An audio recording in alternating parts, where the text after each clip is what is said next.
নমস্কার, আমি দীপশিখাস ব্লগে সকলকে স্বাগত জানাই।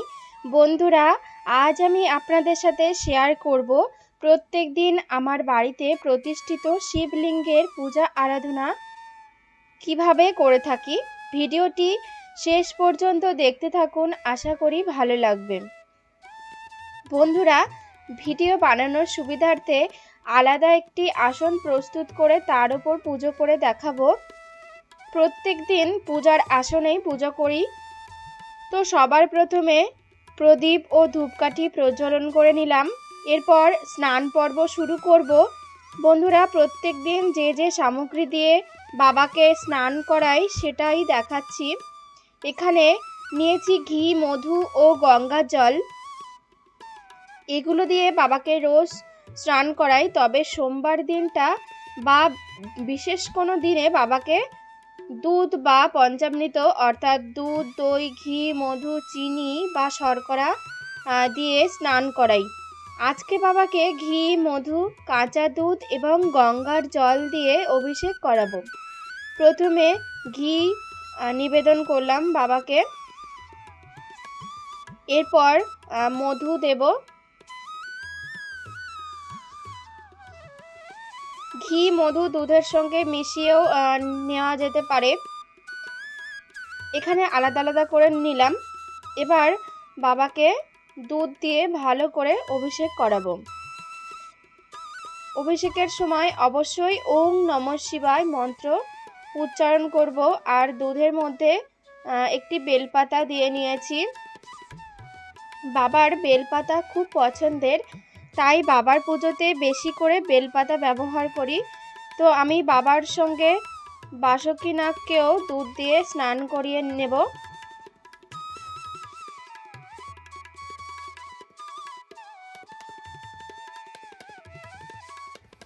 ওম নমঃ শিবায়, ওম নমঃ শিবায়।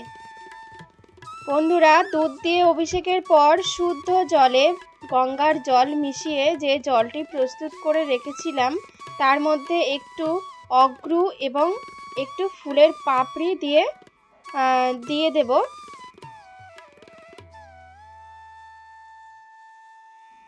এবার এই জলটি দ্বারা বাবাকে ভালো করে স্নান করাবো। আর বাবার স্নানের সময় ঘন্টা বাজাতে হয়, তবে আমি রিয়েল সাউন্ডটাকে ডিলিট করে, যেহেতু পরে ভয়েস ওভার দিচ্ছি তাই আওয়াজটা শোনা যাচ্ছে না। এরপর দেখুন বন্ধুরা, বাবার স্নান করানো হয়ে গেলে বাবাকে স্নান পাত্র থেকে তুলে পরিষ্কার কাপড় দিয়ে মুছে পাথর বাটিটাকেও পরিষ্কার করে আসনে বাবাকে বসিয়ে দিয়েছি। এখন তিলক করিয়ে দেব। অশ্বগন্ধা চন্দন দিয়ে তিলক করাচ্ছি। শ্বেত চন্দন দিয়েও বাবাকে পুজো করা যায়। এরপর বেলপাতা বাবার মাথায় চড়াবো। এক্ষেত্রে বন্ধুরা বাবাকে বিজোড় সংখ্যার বেলপাতা নিবেদন করতে হয়। এখানে 7টি নিয়েছি। আমাদের বাড়িতে বেলপাতা সংগ্রহের অসুবিধা হয় না, তাই বাবাকে বেশি বেশি করে বেলপাতা দিই।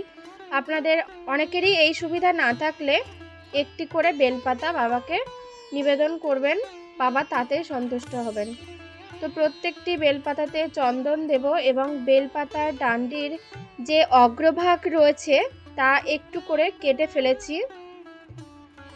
আর বেলপাতার যে খসখসে দিকটা রয়েছে সেটি উপরের দিকে রেখে সমান দিকটা নিচের দিকে করে বাবাকে নিবেদন করতে হয়। বেলপাতা নিবেদনের সময় এই মন্ত্রটি উচ্চারণ করব। এসো সচন্দন বিল্লপত্রাণি ওম নমঃ শিবায় নমঃ। প্রত্যেকটি বেলপাতা দেওয়ার সময় এই মন্ত্রটি বলবো। বেলপাতা নিবেদনের পর চন্দন সহ ফুল বাবাকে নিবেদন করে দিচ্ছি। পুষ্প দেওয়ার মন্ত্রটি হলো এসো সচন্দন পুষ্পাণি ওম নমঃ শিবায় নমঃ। বন্ধুরা, বাবাকে গন্ধবিহীন ফুল নিবেদন করতে হয়, আর বাবার সাদা রঙের ফুল খুব প্রিয়।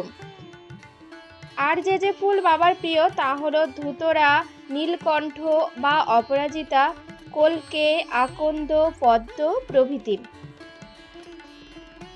তো আমি এখানে বাবার পছন্দের কিছু ফুল বাবাকে নিবেদন করে দিলাম। এবার পূজার শেষে বাবার মাথায় জল ঢালতে হয়। মহামৃত্যুঞ্জয় মন্ত্র উচ্চারণ করে বাবার মাথায় জল ঢালবো।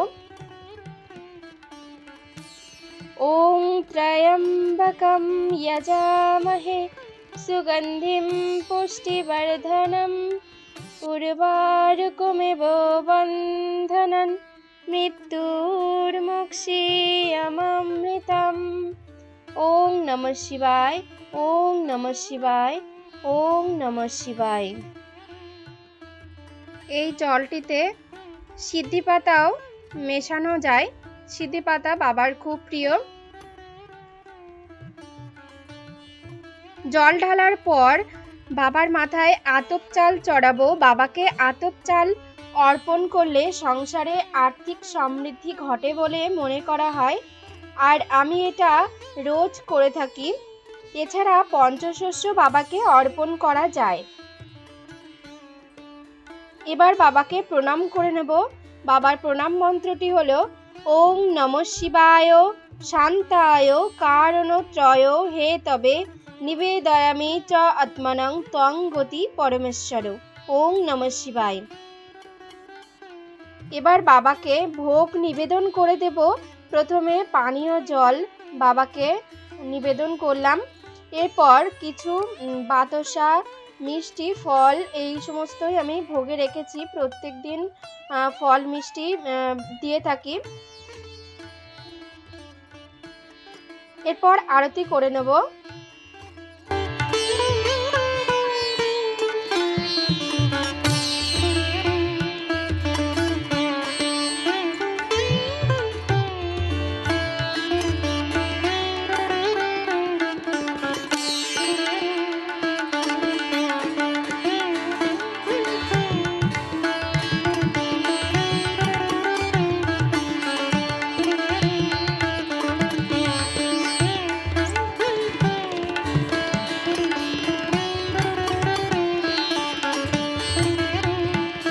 আরতি করার পর বাবাকে আবারও প্রণাম করে নেব ক্ষমা প্রার্থনা করে।